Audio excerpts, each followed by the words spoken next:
Hello. आप सबको होली की ढेर सारी शुभकामनाएं। होली के रंगों की तरह आपके जीवन में भी प्यार, खुशियाँ, अपनापन और थोड़ी मस्ती के रंग भर जाए, ये ही दुआ करती हूँ। तो चलिए, होली के मौके पर आज हम होली से रिलेटेड कुछ शब्द देखते हैं। होली को मराठी में होळी कहते हैं। होली को मराठी में होळी कहते हैं और त्योहार को मराठी में सण कहते हैं। सण, होळी, सण। होली एक त्योहार है, होळी एक सण आहे। अब होली के त्योहार पे हम होलिका दहन करते हैं, है ना। तो होलिका दहन को मराठी में होलिका दहन कहते हैं। दहन का प्रोनाउंसिएशन मराठी में दहन इस प्रकार से होता है। अब होलिका दहन के वक्त हम लकड़ियाँ और सूखी पत्तियाँ जलाते हैं। लकड़ियाँ को मराठी में लाकड़ं या फिर लाकड़े कहते हैं। लाकड़ं या फिर लाकड़े। और सूखी पत्तियों को मराठी में कहते हैं सुकी पानं या फिर सुकी पाने। सुकी पानं या फिर सुकी पाने। होलिका दहन के वक्त हम आग जलाते हैं, तो आग को मराठी में भी आग ही कहते हैं। आग को मराठी में भी आग ही कहते हैं। हम उस आग में नारियल भी डालते हैं।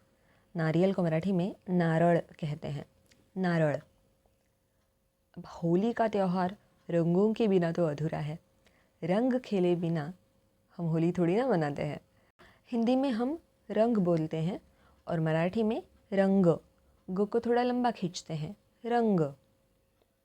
रंग लगाते हैं, तो लगाना को मराठी में कहते हैं लावणी।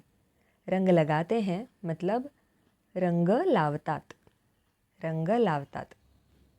अब हम खेलते हैं, तो खेलना को मराठी में खेळणे कहते हैं। खेळणे। और खेल को मराठी में खेळ कहते हैं। बच्चे पिचकारी से खेलते हैं, तो बच्चों को मराठी में कहते हैं मुले। बच्चे मतलब मुले।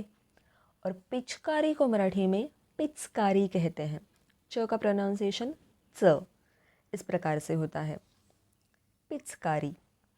प्रोनाउंसिएशन के बारे में आपको और जानना है तो आप पिछला वीडियो देख सकते हैं, जिसमें मैंने हिंदी और मराठी के अक्षरों में जो फ़र्क है वो बताया है। गुब्बारे को मराठी में फुगे कहते हैं।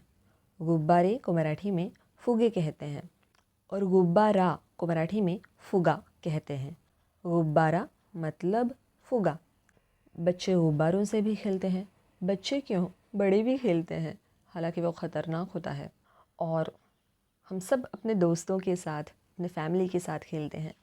तो दोस्त यानी हिंदी में उसे मित्र भी कहते हैं। मराठी में भी दोस्त को मित्र कहते हैं।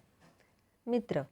महाराष्ट्र में होली के त्यौहार पर एक बहुत ही प्यारा स्वीट बनता है, जिसे कहते हैं पुरणपोळी। पुरणपोळी बहुत ही टेस्टी होता है। मुझे तो पुरणपोळी बहुत पसंद है। ऐसा कहा जाता है कि हिरण्यकश्यपु नाम का एक असुर था।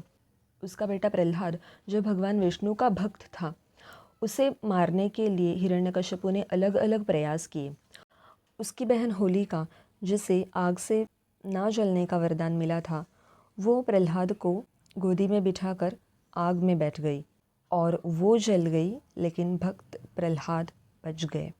इस त्यौहार से हमें ये सीख मिलती है कि जिस प्रकार होलिका का दहन हुआ, उसी प्रकार से हमें अपनी बुरी आदतें, जिसे मराठी में कहते हैं चुकीच्या सवयी, और अपने दोष, दोष को मराठी में दोष ही कहते हैं, उन्हें छोड़ना चाहिए। मतलब ते सोडायला हवे। हमें बुरी आदतें छोड़नी चाहिए। सारी नहीं, एक एक करके तो छोड़ सकते हैं।